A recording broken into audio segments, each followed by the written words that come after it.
Today on episode number 619 of the School of Podcasting, we've got some breaking news about Audio Boom, and I cracked the code on Harry Duran. This is a guy, I've listened to his podcast, and I'm like, why do I like his show? Why, oh, why? I couldn't figure it out, and then I finally did. And today, we're going to do something we've never done on the School of Podcasting, is I interview Harry Duran from Podcast Junkies. Hit it, ladies! The School of Podcasting with Dave Jackson. Podcasting since 2005. I am your personal podcast coach, Dave Jackson, thanking you so very much for tuning in. This is where I help you massage your message. Today, we're going to talk about shaping interviews, great interview questions. I help you tackle the technology. So if you're not sure what equipment to buy, I can help with that. I help you face your fears. I help you flatten the learning curve, and I help get you going in the right direction. My website, schoolofpodcasting.com/start, will get you right in the right position, and then use the coupon code LISTENER. That's LISTENER. And sign up for either a yearly or monthly subscription. You can cancel at any time. In fact, there's a 30-day money-back guarantee. And while there are more things than just launching your podcast at the School of Podcasting, you may feel, look, I'm good, Dave. Well, did you know you can actually earn money referring people to the School of Podcasting? And I want to say congratulations to Arnie Chapman over at thefootballhistorydude.com. He's the latest School of Podcasting affiliate. So Arnie, thanks for coming on board. Now, today, I'm going to interview Harry Duran of podcastjunkies.com. Now, I've known Harry a long time, and it's kind of funny because about every few months we bump into each other at conferences, and Harry's one of the guys, Dr. Ryan Gray, Ken Blanchard, Mark Johansson, Natalie Jennings. All these people make me laugh. And so I've been listening to Podcast Junkies since it came out. I was one of his first guests when he first launched the show, and I've listened ever since. And I thought I was listening because, well, I learn a lot about people that I've already known. I've learned that Ray Ortega was a cop. I learned so much about Katie Krimitsos, and I thought maybe that was it. I like the show because he's interviewing my friends. And then I said, you know what? I just like his interviews. And so I had Harry come on, and I interviewed him a couple months ago, but I wasn't ready to release it yet because I wanted to figure out, why do I listen to Harry Duran? And then I listened to him interview somebody that I didn't know. And so I'm going to tell you what the secret of Harry Duran's interviews is right after this. I want to take a second to talk about a resource that I use. It's called podcastguest.com. And if you throw on a /SOP on that they'll know that you came from me. What is podcastguest.com /SOP? It's a great place that helps you find guests for your podcast for free. What if you want to be found? Well, they will feature your podcast to more than 4,000 users that are going to help you get found. How cool is that? And I went over to their website right now. I'm going to do this live. I do a logical weight loss podcast. So what if I was looking for health and fitness? So I click on that. 15 experts. One of them is Doug Salamone. He does Become Limitless. He's an expert in health and fitness and self-improvement. There's all sorts of cool people over here. Joshua Shea, Jennifer McPherson, and you can go over and read their profiles and say, is this person good for me or not? What if I was doing coaching? All right, I'm going to click on coaching, 16 more experts, and the list goes on and on. Super easy. And all you have to do is you go over, you'll see when you go to the homepage, you put in your name, your email, and click on sign me up. It's that easy. And you can be found as an expert, or you can make it super easy to find experts. Check it out, podcastguest.com /SOP. One last point, it doesn't cost you a dime. That's podcastguest.com /SOP. Thanks so much for being a sponsor of the School of Podcasting.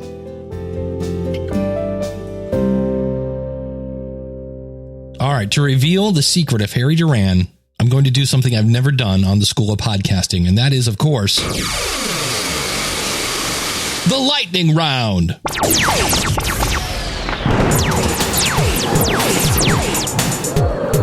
Here's how the lightning round works. I'm going to play you a bunch of questions that Harry asked on his podcast, and you have to figure out what they have in common. Here we go.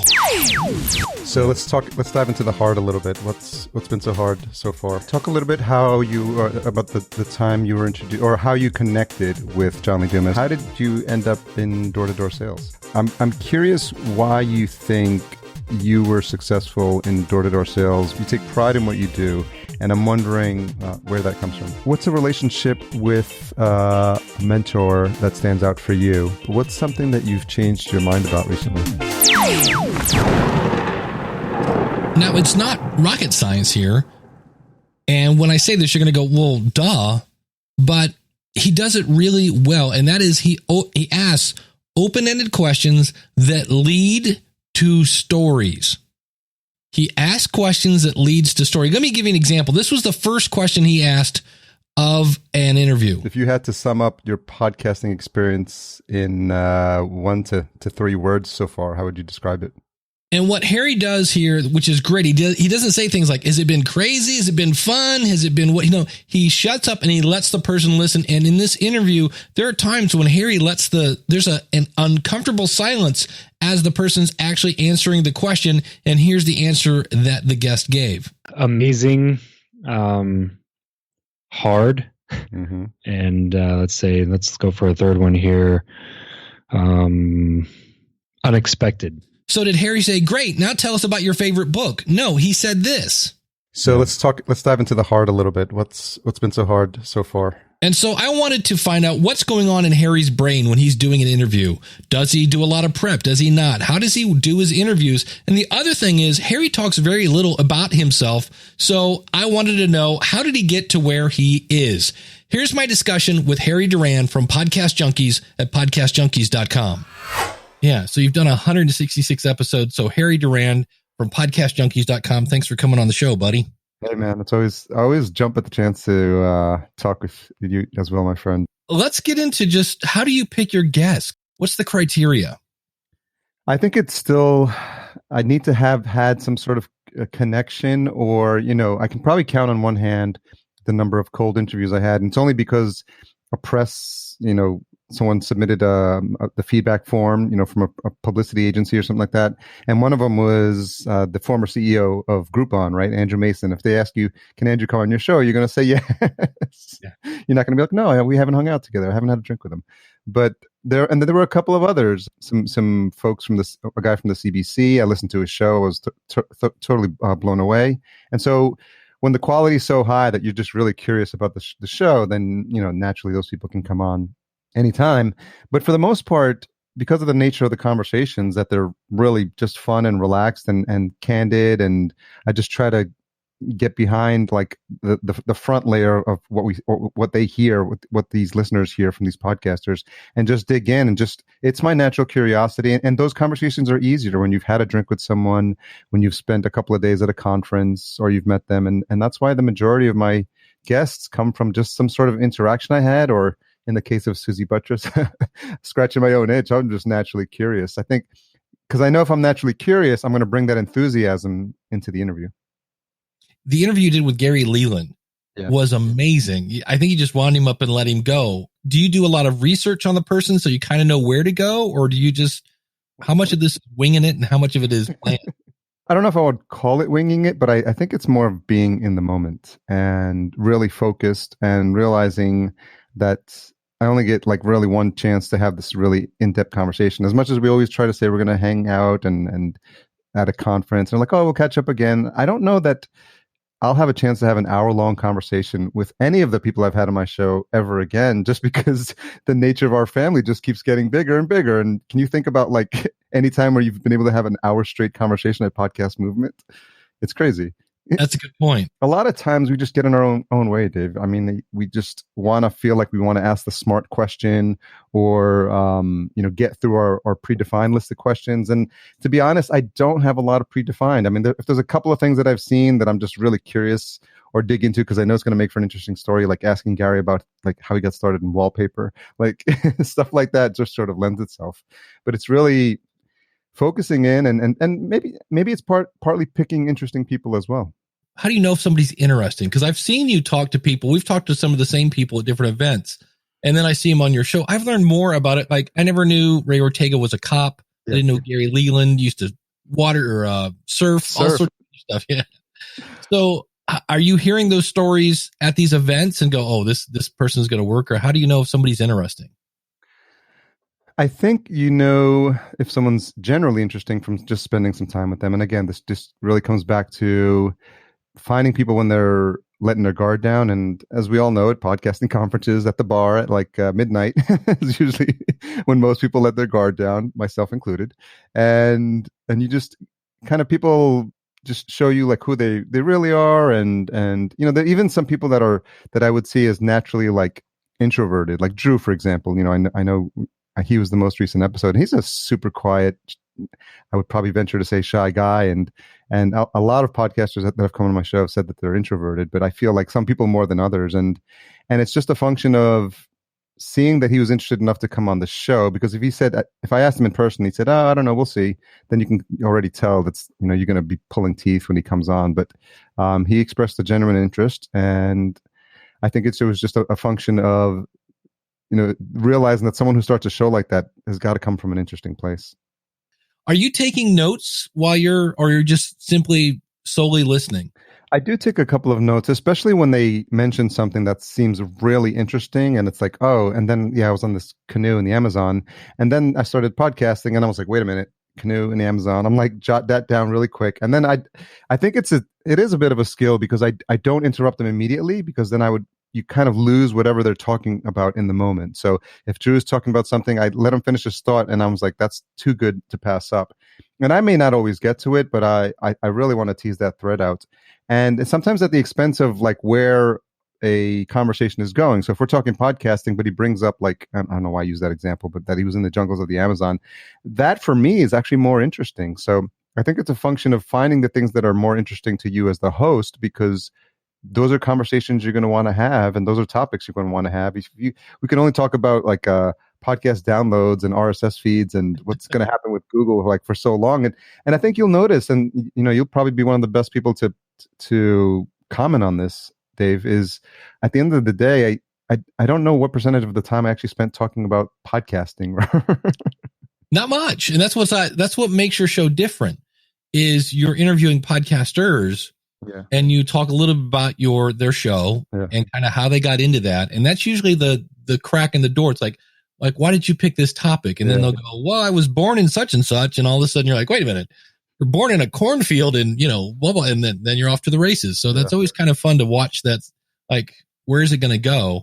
I recently had on Rick Mulready, and he's like a Facebook guy. He's been doing it for years. He's friends with Amy Porterfield. And it was only towards the end that we started talking about like how he used to have, or still has, and deals with like anxiety. And it literally came out in the last 10 minutes. And I was just like, okay, let's talk about that a little bit more. And we spent another, maybe 5 or 10 minutes on there. But you only get that sometimes in these hour-long conversations. And that's why, you can't get, I don't think you can get deep, and you can correct me if I'm wrong, in a conversation that's less than, 30 minutes. Yeah, it's kind of hard to just walk up to somebody and go, so, I hear your dad died. It's not gonna, it usually doesn't work that way. You mentioned anxiety. Most of these people are you nervous at all when you're interviewing them? I think in the beginning I was, and there were a couple of times when, because of the scheduling thing, I didn't dial in at the right time, or I was like, the most notable example was Brendan McDonald, who's Mark Maron's executive producer, which is a big deal in the podcasting world. And, I don't know if I'll ever get Mark Maron on. I'll put that out into the universe. Never know. But having Brendan on was just as exciting. And you've heard the story, but for the listeners, I reached out again through Twitter. I said, would you like to be on the show? And he said yes. And he said, I'm going to be a bit busy. And the reason he was going to be a bit busy is because Obama was coming to interview, was going to be on Mark Maron's show. And I didn't know about that. And then I followed up a couple of weeks later, and he said yes. And we tried to do Skype. And I was like, where's Brendan? How come he's not on the call? He had sent me his Skype login, and it was like 15 minutes had gone by. So I was totally flustered. I got on. He said, yeah, I can give you like another 45 minutes. But I was really like, the whole first 5-10 minutes, I just felt like I was fumbling my words, and I was like, oh man, I screwed up. I had this, like, I really saw that at the time as one of my biggest interviews. But I think over time, and this is part of the reason why I sort of vet people, if you will, at a conference, because it's just, when we connect again, it's like, hey, what's up? That was fun. We had such a great time that night at Podfest or at Podcast Movement. And you're just picking it up from there. You're not picking it up cold. So I think at the end of the day, I'm trying to create a comfortable environment for my guests. And to the extent that I can do that, I think that's what allows them to open up. One of the hardest things to do when you're interviewing somebody is to figure out what the next question is going to be while you're listening? How do you do it? I think it's just a matter of like laser focused. This is why I love video. There's just something about like body language and just watching a person intently in a non-creepy kind of way, I guess, where I think too many times, Dave, you just like people are feign interest in a topic or feign interest in a guest, and they just feel like they're going through the motions. I've been talking recently about this in a couple of talks that I've been given about this importance of treating your guest as an opportunity to enhance your network as opposed to a transaction. You know, just like, oh, had Dave on, check, had Harry on, check, you know, just keep checking boxes. And you may not have known when you first decided to come on my show. So I'm grateful at that point. You're like, who's this guy? Another podcast about podcasting. We'll see how long this lasts. But, you know, I hopefully sort of made a name for myself just by virtue of like doing things like getting the t-shirts out to my guests and taking the pictures and saying hi, you know, just tagging them wherever possible and just mentioning them wherever I could. And still to this day, like, you know, I heard you mention me on the most recent episode as well. So I was like, oh, I got to get that tweet out. How much editing do you do of your interviews? Not a lot. I was going to say, because it seems just like a pretty constant flow of info. I think it was your interview where I mixed in like Jerry Seinfeld comedy bit. I mixed in some music. I don't know what I was thinking, but it was like, probably took me like 5 or 6 hours to edit that episode. It was a lot of fun. And maybe later on, if I get, you know, bigger sponsors, I can just put some time into that and be like, I want to mix all this stuff and make it like a little NPR style. And it's fun to think that you can do that. But I think if I thought that I had to do that every single week, I would just lose my mind. And now I've outsourced my editing, and I give them very little instruction. I'm like, unless there was like some crazy, like Skype got cut off, and obviously like as we improve like technology, like you can usually get it in a straight shot. And only if there was some, you know, the biggest editing challenges have been recently with Skype, and that's why I'm happy like to be giving Squadcast a try, because the Skype cutouts were just driving me crazy. I recently had William Hung on, he of American Idol fame, nice. And of course he's dialing in from this headset on like on a telephone or something like that. I was like, this sounds horrible, and that's going to be an editing. I might have to do that one myself because it's like editing a nightmare, but.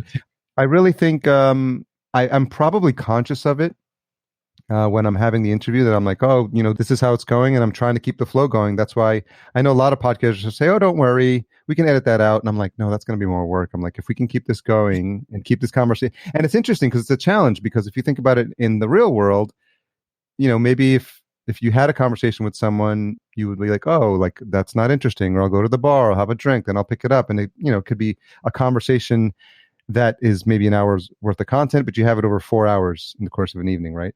But here it's because we only have the hour, and I'm conscious of the time. I know that as I hit the 50-minute mark, I'm like, I got 2 questions I always ask at the end, like what's the most misunderstood thing about you, and what's something you changed your mind about recently? And I know those take about 10 minutes to answer. So now I always know that if I want to get those in, barring some crazy story that I just don't want to interrupt, I always make sure that we move into that just to kind of bookend the interviews. Well, the other thing you do is you have a retention hashtag. And I'm always curious, do you get more responses on that or less responses than you expected? I get less responses. The fact that I get any is great. So I got to give a shout out to Jesse Lawler of Smart Drug Smarts. And he was one of my earliest guests. He's got a really great podcast, and it's about like brain science and nootropics and all these brain supplements. And he's delved into a whole bunch of topics around the brain. But he had something called the ruthless retention gimmick. And he would say, I'm going to tell you about this news story at the end of the show. And this is they just made this new discovery. But I'm not going to tell you now. And so, and then he would just go into the contents of the episode. I'm like, oh my God, that's genius. And I said, I'm gonna tweak this and borrow it, because, you know, every little thing counts. And I think there's 2 or 3 like hardcore super fans, Patrick from the Big Sands podcast, and Quasi Wabbit is his tag name. But those are the 2 that come to mind, because they're always like make it a point to share something. And I think even if you only had one person doing it, it's nice to have something that your real super fans can like latch onto and know that if they do that, like they qualify. Like Patrick told me when he came on that he listens, like he tries to be the first one to comment on my episode. And when he doesn't, he's like, oh man, someone got in before me. Do you have people that are inviting themselves on your show? I do. It's funny. Obviously, how do you handle that? You go to a podcast conference and you tell people you have a podcast that interviews podcasters. It's like, okay. Every single person's be like, well, you should interview me. And I'm like, I don't know you. And what's your show about? And I don't know if your show's good. So let's give it a shot. And, inevitably I take cards and I do hear shows and I'm like, oh, this is fun. I would love to have this person. And we've chatted for a while. So those lend themselves well. But as we know, even just being a podcast host, we're getting the form feed letters or the ones that like, hey, insert blank name. And my boss is like the master LinkedIn salesperson of the year. I think you should have him on your show. And I'm like, oh, that's great. Which of my most recent episodes did you enjoy the most? So I'm trying to get a form letter that's really as snarky as possible when it's clear that they haven't listened to the show. But I think that's growing pains or something you have to deal with. You'll know you've made it as a podcaster when you start getting the form letters, right? Oh, I love when they say, I love your show. Because for me, I'm like, which one? So that's always fun. Well, the other thing that you've been doing behind the scenes that this is what I want to figure out. Like, how did you do this? Because you do not pimp any of your services hardly at all on your podcast. In fact, I think you finally mentioned them like 1 or 2 episodes ago. And you're like, well, I have this thing, blah, blah, blah. And you like completely slid it under the rug. And I'm like, he actually mentioned this thing. So what is your podcasting company? It's called fullcast.co. And it's interesting because in the beginning, a lot of it has to deal with imposter syndrome. Like I was entering the world of podcasting and I was like, we know who's in the space and we know like folks like you, like Cliff, like Pat, like I've just been having podcasting course, John Lee Dumas. And it's just like, I don't know that I have anything to add. And so I went a different route and I joined a high-end mastermind group. So this is like an expensive group, $1,500 a month at the time. And I was it was crazy. But there's one quote that I repeat ad nauseum, and it's Jim Rohn's, and it's, you are the sum of the 5 people you most associate yourself with. And I knew coming out of corporate America, I had a decent 6-figure salary, and I was like, you know what, I have to invest in myself. I was just doing the podcast Junkies, and I'm like, these people, I found this coach, and I was like, I don't know like what this world is, like this world of like online coaching. And it's interesting, Dave, because we had our podcasting friends, and every time you would mention like online coach or mastermind, they'd all like throw up in their mouth and they're like, oh, what is that silliness? But I was like, no, I think there's something to this. And coming from corporate America and being in management and seeing the power of having like a good trainer, a good mentor, a good coach, I was like, I got to learn this world. And so I sort of like was doing both and learning like what kind of offer I could make. And what I realized there, it's like, oh, these people like hang in like a different like orbit, like, and they realize they've gotten to where they've gotten to in their business because they realize how important it is to pay someone to do something that they're not an expert in. And that's how they grow their business. And some of these folks are making anywhere from $10,000 to $70,000 a month. Like it's bananas. And they're like one-to-one coaching models. And so I immersed myself in that world and I created an offer that was targeted at that type of audience, like a really premium high ticket offer. And I said, if I was like a podcaster where money wasn't not that money wasn't an object, but I knew I'd rather pay people to do the things that I'm not good at, what could I do for them? And I said, everything, right? It's got to be the artwork. It's got to be the editing. It's got to be the marketing. It's got to be the social media. It's got to be the downloads. It's got to be the iTunes reviews. Like I got to do it all for them because it was clear first couple of people that I was talking to, they're like, I don't know how to do artwork. I don't know how to do editing. And then my response was like, oh, you know what? You don't have to. That's not your genius. That's the tagline that my coach uses. It's not your genius. Like there's 4 types of tasks. Those are competent at, those are incompetent at, those are excellent at, and your genius. And obviously the first 2, you get them off your plate as soon as possible. And I always use the example of like the cleaning lady. Like, yeah, I'll pay her $100 every 2 weeks. Come clean my house. No problem. But the excellent tasks are the ones where we get stuck because we're like, oh, I can do HTML. I can do a little bit of audio editing. I can do a little bit of video editing. And then 8 hours later, you're trying to fix a JPEG on your sidebar. And you're like, come on, man. It's just like, what's going on? It's like an open bracket thing. And you ask your web design guy and he fixes it in 15 minutes. And you're like, oh, okay. That's your genius. That's why, you can charge $20 an hour, $30 an hour. And then that light bulb goes off and you're like, okay, there's things that I'm really good at and that are fun, but I'm not going to do them in a way where that's like my job, my business is dependent on it. And so once I had that aha moment, I was like, well, that's how I need to position my service because if they're asking me how to edit, and if they're asking me how to do artwork, then it's probably not the right person, because I'm like, no, that's not the questions you should be asking me. You should like, how do I record a quality audio and how do I get the most out of my interview with my guest? Like if you're a thought leader or someone who's got a business, an online business, those are the questions you should be asking, and then figure out who can help you and support you. So that's what's happened over time. And I've done live trainings, in-person trainings. I've got a course now. And so I think I'm feeling more comfortable sharing that. I do share it in my newsletters. I've got two new newsletters, one to Podcast Junkies and one to Fullcast. But on the Podcast Junkies one, I'm starting to promote my services more. I think I'm just feeling comfortable doing it. I think before it was just a bit of imposter syndrome, but I do feel like I have value to add. They are two different audiences, because a lot of the Podcast Junkies audiences do-it-yourselfers, right? Right. And so, but the Fullcasters are, I'm going after folks who have high 6 and 7 figure businesses, and now companies too. We launched a podcast for the CMO of Dun & Bradstreet. Nice. And I just landed a new client last week. She's a former, she's not a former, so there is no former. She says she's an Olympian, silver medalist from the 2008 gymnastics team. It's still kind of a podcast recipe, because we tell people, figure out who your audience is and then make something that they want. And that's basically what you did with your company. You're like, okay, I want people who have enough money to pay people nicely to do this job. They don't want to do editing. They don't want to do artwork. They don't want to do social media. And I'll do it for them. And you're banging it out of the park, apparently, which is awesome. You said you did 6 figures in the corporate. What the heck were you doing in the corporate world that you're making 6 figures? You know what's funny about 6 figures is like when you're making 6 figures in corporate world, you're like, yes, I've made it. Like anytime you hit that 6-figure mark. When I last left, I was a director of program management. So it was these high-end programs we'd create for affluent clients. I started out working in financial services, although I never held a financial services position. I started out in Manufacturers Hanover as a teller, and then that became Chemical Bank, which became Chase, which became JP Morgan Chase. And so I worked at that whole conglomerate for, I think, 7-8 years. And then I ended up working for E-Trade. And that was, again, in just launching. We would install business intelligence programs. It was a program called Business Objects. And so I became like, I was always in operations. And so I was working for all these finance companies. People were like, oh, do you have like an MBA in finance? I'm like, no, I haven't graduated college. Like I just literally but I was always like self-taught. Like I'm huge on productivity and operations. And so I would just document everything. So when I would go into a job, I remember once my boss said, oh, I've got a new position. It's for a project manager. Have you ever done that before? I'm like, no, but I could figure it out. I just went to the library, got 3 books on project management. And I was like, oh, okay. It's just like you use the software and you create like these charts and you just like harass people until they give you what you need. I could do that. And so, just as you get older, as you move in the ranks and you get different offers, we were in New York and he said, look, there's a position in Atlanta. You want to go take it?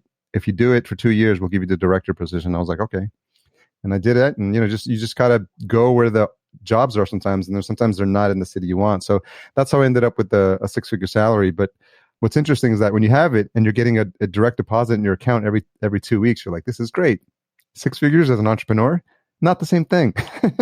No, not at all. Because I'm like, can't even tell you like what percentage is going in my pocket after I pay like all my people. I pay the service, the team that supports me. I have 2 VAs in the Philippines, and in the beginning, I'm literally putting every dollar back into the business, so you have to work harder as an entrepreneur, to get to start at that 6 figures is nice, but then it's definitely not the same, because when you're just an employee, like all that money's going in your pocket.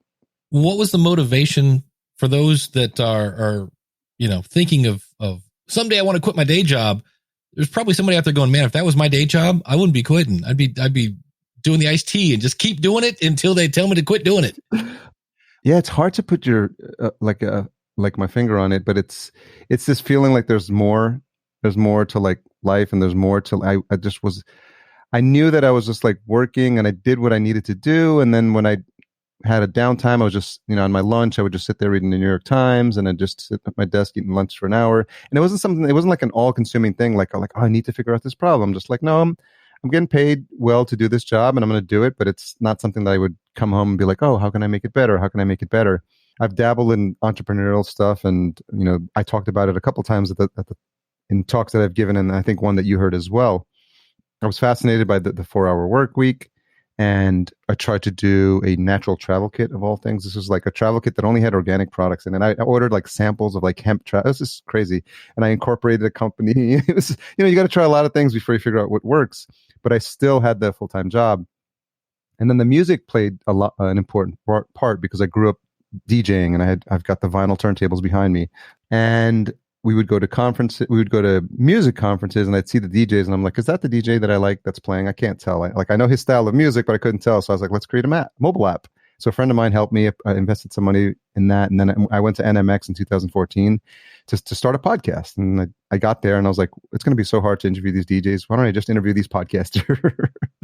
They seem to be a captive audience. And later on would come to find out that's a smart idea if you want quality audio from your guest as well, because they've all got nice mics too. I was always doing something else. Like I had the job, and I remember trying a promotions company with my friend years ago. I left in 1999. I cashed out my 401k in 99 because I joined a .com startup, and I was like, this is my chance at .com millions. I went to go work for my brother in Atlanta as a general manager in construction. Like, I've never done construction. He's like, you want to come down, do this? I was like, yeah, sure, no problem. I was like, this was like a month after 9/11. It was crazy. I left New York and I was like, oh man, I felt, it was bittersweet. I felt like I wanted to stay. And I go down there and like, I'm in like a couple of months, I've got the boots on, I've got my hard hat. I'm learning how to do takeoffs on blueprints and estimating like masonry for the outside of like a bank. And I was like, it was just wild ride. But you know what to say about working with family. Like 2 years later, I was like tail between my legs. I was on a plane and I was back home to live with my parents at 34. So I was like, uh-oh. Was that probably the one that you went, yeah, this is a wrong turn? Yeah, I mean, there were so many wrong turns, and it's that there was something in me that said, try something else, try something else, try something else. You're obviously not happy, try something else. And I ended up in podcasting of all things. And I didn't even know a podcast was voice until like 2012, because I was like, it was, for me as a DJ, a podcast was literally a 60-minute DJ mix.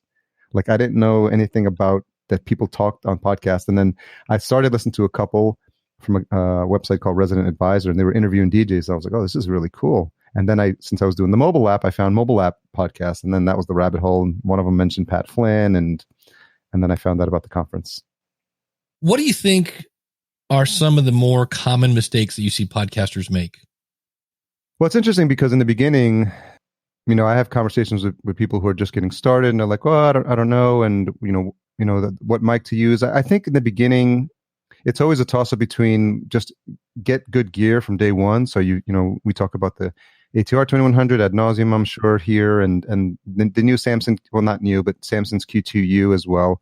It's actually a little less costly, and it's now it has, I don't know if you've seen it, it has a whole kit. It has an extension for the tripod, because the problem with the ATR is that you would be like bent over backwards, and it's horrible. You're supposed to have your like diaphragm open and stuff. It was like, I'd see all these people with like the ATR, and they'd be all stooped over their laptop, and I'm like, so just something little like adding an extension to the tripod was genius. And they've added the foam filter, so that's why I spoke to the Samsung guys at NAB, and they're looking to like realize that there's a market for that, especially since the ATR folks don't pay attention to podcasters. But just so equipment, really understand like who the show is going to be for. Don't try to get cute with these names. Like, people get too fancy with like these podcasting names. I'm like, nobody searches for that term. Like I'm dealing with business folks too. So I'm like, one of my earliest clients, she wants to start a podcast where she wanted to interview angel investors. Those are people who usually help you with your first round of funding, anywhere from 50 to 250K. And there's a whole network of people that do that. And I said, is Angel Investing Podcast available? She said, yes. I was like, that's the name of your show. Just like, don't overcomplicate it. Like, people are going to be searching for that term. And I think in the beginning, like, people like two sassy girls. I'm like, that's great. But it's like, no one's going to be searching for that term. And I really am just lately been doubling down on this idea of just Apple Podcasts, iTunes, whatever we're calling the software versus the service. I get confused, but people are searching for terms, and those come up, and in Google searches, you see iTunes podcasts pop up every now and then too. So I'm just really a big fan of people being clear about who it's for, and the more niche, the better. And then like, be clear about the organization of your show. Like, if you're going to do a conversation, know what you're going to talk about, make it an interesting conversation. Don't ramble. And have that call to action at the end is so huge, especially for folks that want to build a business off it. Like, do tell them to do one thing and one thing only, because this idea of like, go to my Twitter, go to my Facebook, go to my LinkedIn, like, no, it's not going to happen. Sorry. I'm so guilty of that. 80% of podcasts are consumed on mobile devices. So people are on the treadmill. People are in traffic. They're walking a dog. They're making dinner. Like, they need to have something that's really easy. And I know some business owners, like, they're coming from like the corporate training world and they have their whole course outlined. So I'm working with a client now, and we've got a keyword for every episode, and it's going to be a worksheet. And it's going to say, hey, if you want to follow along to this teaching point in this 25 minute podcast episode, if you want to get the most out of it, then download the free workbook. And of course, the workbook is connected to an email system, so they capture and build up those emails.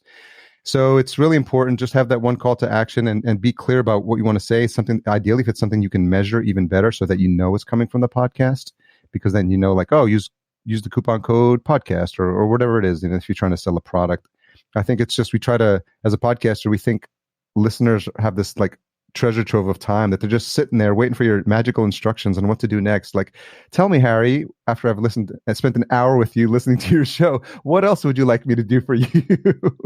And I'm like, you know what?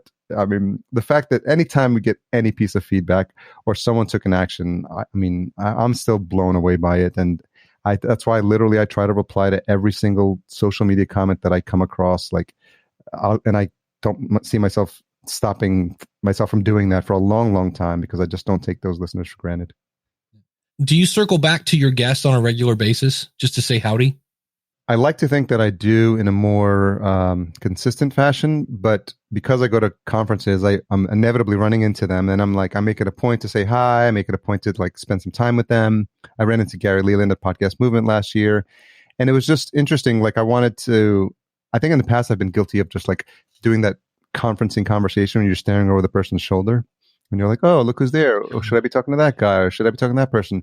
And 3 days seems like a lot, but when you've got to catch up with like dozens of friends, or maybe into the hundreds at this point now with our network, you just have to realize you're not going to be able to say hi to everyone, and so I was like so focused on that 5 to 10 minutes I had with Gary. I was like, I was just like, not in a creepy way staring at his eyes, but I was just like, I wanted to let him know that I was like interested in what he had to say.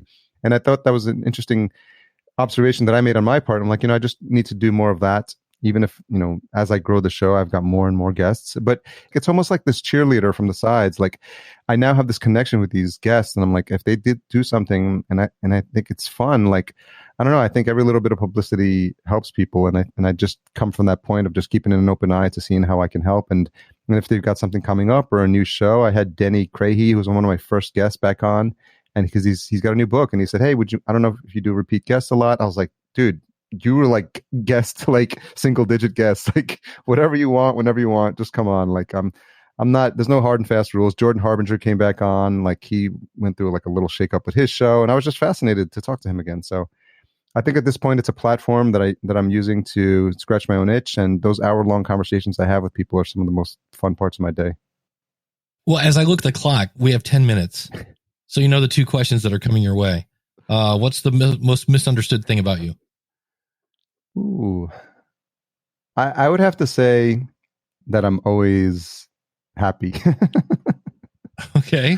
Because a lot of my friends know me from the conferences, and they know me as like the happy-go-lucky shopping cart jumping Harry Duran. Ask Dave about that story sometime in a bar. He'll be more than happy to tell you.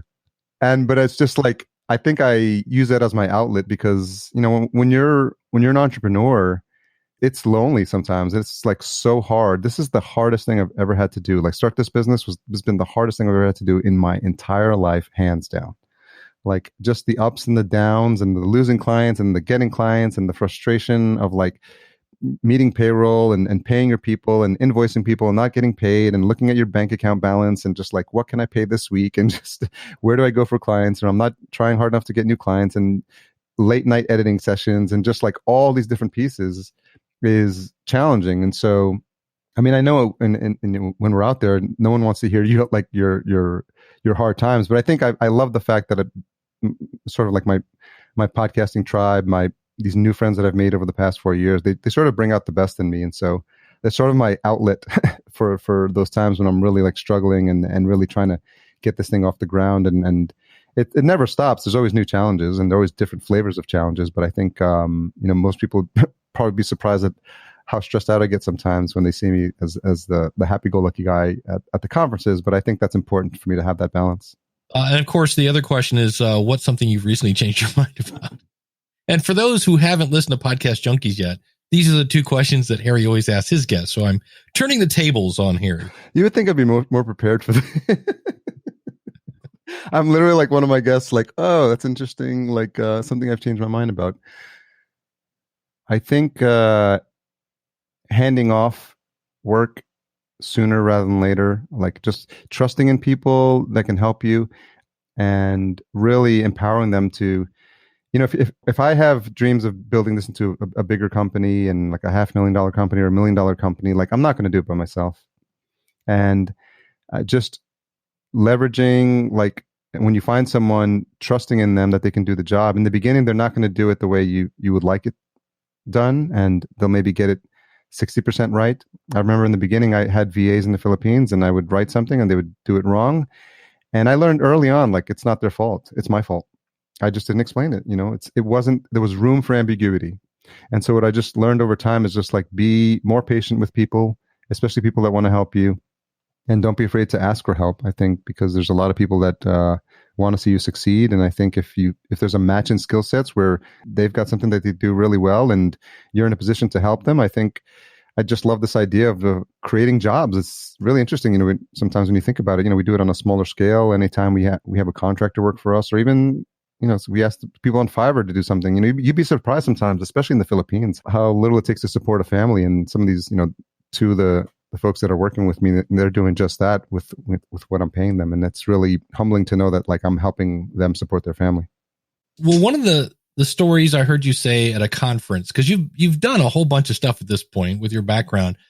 Can you share the story of the waterfall? So after that Atlanta debacle, when I was back home, I had the wherewithal to reconnect with a friend of mine that I had met in Amsterdam like 2 or 3 years ago. And I was in Atlanta. He's like, oh, you should come out for New Year's. And I was like, oh, okay. So I bought a ticket. And then, so I'm back home with my parents. I'm like, oh, by the way, I'm going to Thailand for New Year's. I'm like, what? I was like, yeah. They're like, but you have like no job. I'm like, yeah, but I got the ticket already. So I'm going to go. So I go. It's a 26-hour flight. It's just kind of like a magical place because people give you a massage for like $5, and it's like something you would pay in a spa like $150 for. And they come to the house and they do it, and you ride around scooters with like no shirt on. And so he's like, let's go up to this waterfall. So we go up to the waterfall, and we hike up, and we're like walking on this trail, and there's like this elephant like dung all over the place because I guess they ride the elephants up there. So we're like meandering our way through there, through those mines, elephant mines, and we get to the top, and he's on this lookout point, and he's looking out over like the cliff, and it's just like a magical view. And he's like, you got to come over here. The view is amazing. So I step into the stream. There's like just a little stream, just innocent looking stream, and I step into it, and I apparently step on the slipperiest rock you can imagine because I hit it with my feet, and I believe I was barefoot at the time, and so both legs go up in the air, like total like Fred Flintstone moment. I land on my back, and I proceed to be carried to the edge of the falls. And it all happened. This is seconds. This is all happening so fast. And you just have one of those life flashing moments. And I see the edge. I'm like laying on my back, but I can look ahead, and it's probably like 50 feet, the edge of the waterfall. And it's not Niagara Falls, but it would drop into like a steep bank of very, very sharp rocks. It wouldn't have been pleasant. And I probably wouldn't have died immediately, but like the fact they would have taken a helicopter, like, it's 8 hours to get there, meant they would have been painful and slow. And out of the corner of my eye, I spot this boulder, and I literally instinctively like stick my as I do it now and kick over my trash can. I stick out my foot, and I brace myself on the rock, and I stop myself from going forward. And my friend is like staring at me. He's just like pale faced. He was just like, it was just so fast. Like he tells me later, like he was there. He's like, I didn't know whether it's just like to jump on top of you and just like stop you from moving, but it was, he must have seen me like kind of like just heading towards the edge of the falls. Like I was actually moving towards him, but towards the edge of the fall. So, he's finally like picks me up off the out of the stream, and I'm like shaking like the whole time. Yeah. And it was the way I tell the story is it's like, you know, you don't realize the like message of things, you know, in the moment, because you're just like, oh, you know, you're just happy to be alive. And so it's only when I got back to New York and I talked about all those people that I would listen to like early on, like my dad and my brother and the guy who convinced me to start the .com. And I was like, I had this like sort of like aha moment. I was like, man, I don't want to die, you know, with this voice inside of me, because I realized for all my adult life I had been listening to others while ignoring my own. And in that moment, I was like, I do have a voice, like, you know, inside me. And you sort of piece it all together. Like, man, it would have been a shame. Like if I had a story to tell and I didn't tell it. And, you know, that was the way I went out. And so I've just weaved that all together into my talk now, just to tell people like, I'm on a mission now to help everyone. I believe everyone has a message that needs to be heard by their intended audience, you know, whether you realize it or not. Like everyone who's listening to this podcast right now has a message. And my goal now has been to empower thought leaders of the world, podcasters, to decide like today is the day, like you're not going to let that voice die inside of you. And I just think it's important. And I have this new mantra, they call it a big, audacious, hairy goal, the BHAG, is to empower a million people to find their voice. And Nice. Obviously, you know, I think I'm going to be able to connect with a million people. But if you find people who have like platforms, you know, people like yourself and people, you know, speaking from stage, you can kind of amplify that. You can exponentially. And so, you know, I'm always on the lookout for opportunities to get that message out there, to get the message out into the hands of people with platforms. And I think I'll do it. Well, if you want to check out Harry's company, again, that's fullcast.co.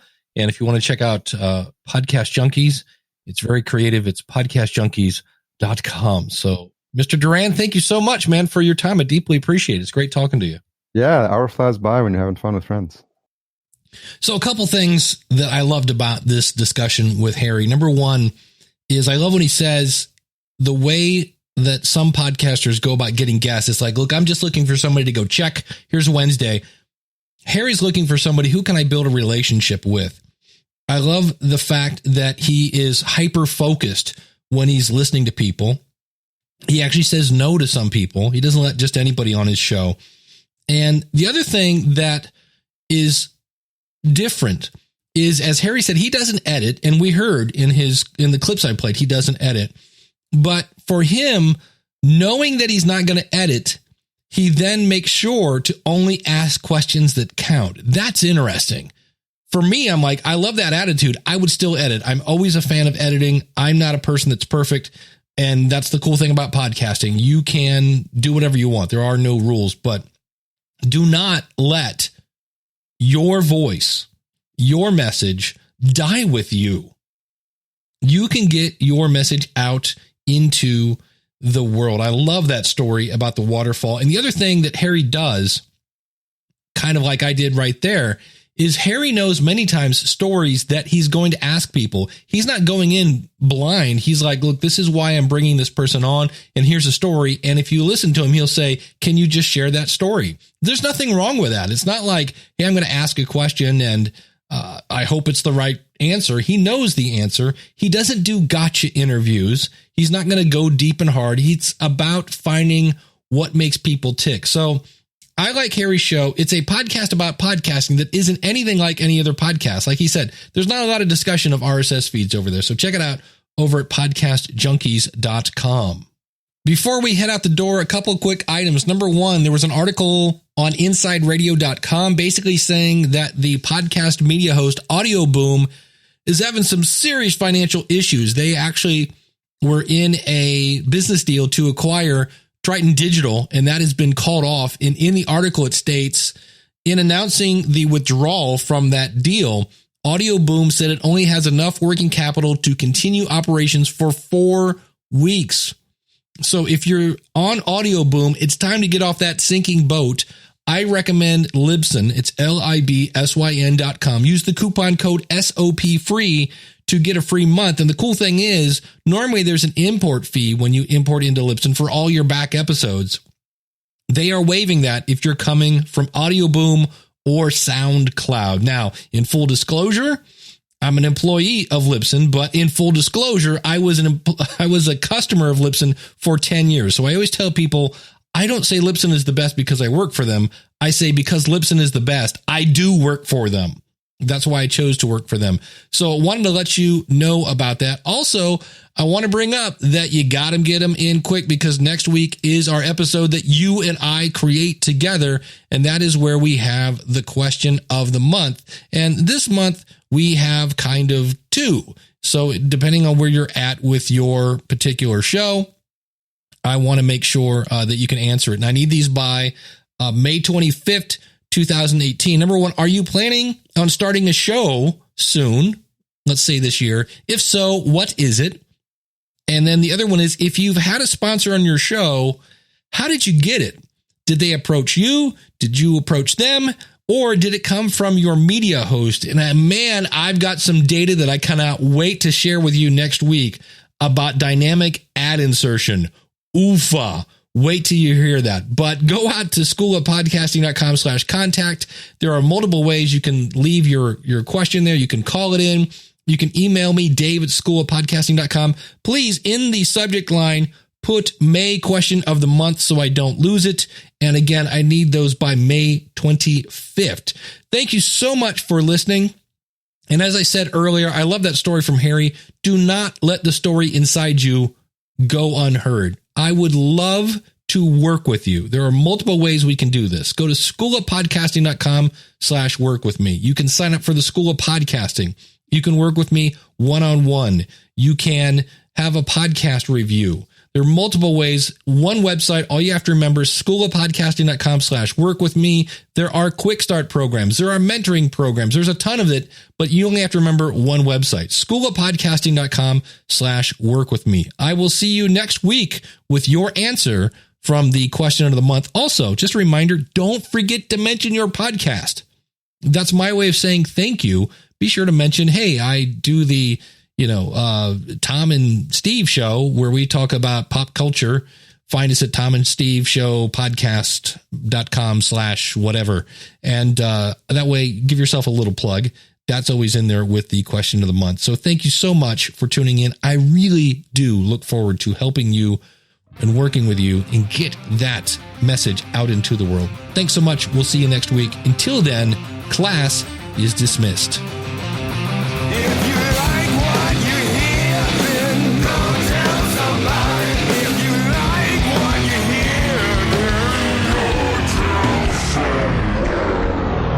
All right, you might be saying, hey, what's the heck with the shopping cart story that Harry alluded to?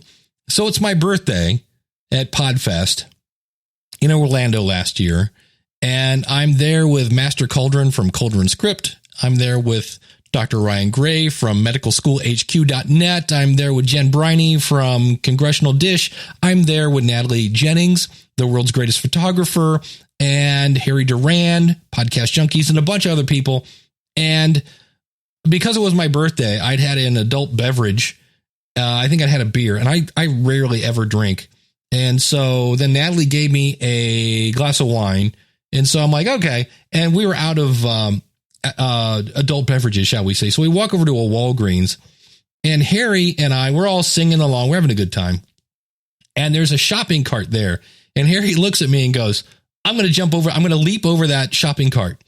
And now, normally that's not a horrible idea if you're in great shape, but the horrible idea was on the other side of the shopping cart was a car. So I pictured the worst case scenario. If Harry misses, he's going to catapult this shopping cart into a really nice car. And I'm like, Harry, that's a really bad idea. Let me move the shopping cart so that if you miss, you're not going to take out somebody's car, yada, yada. And as I'm saying, this is a bad idea, Harry, he runs and literally just catapults over a shopping cart.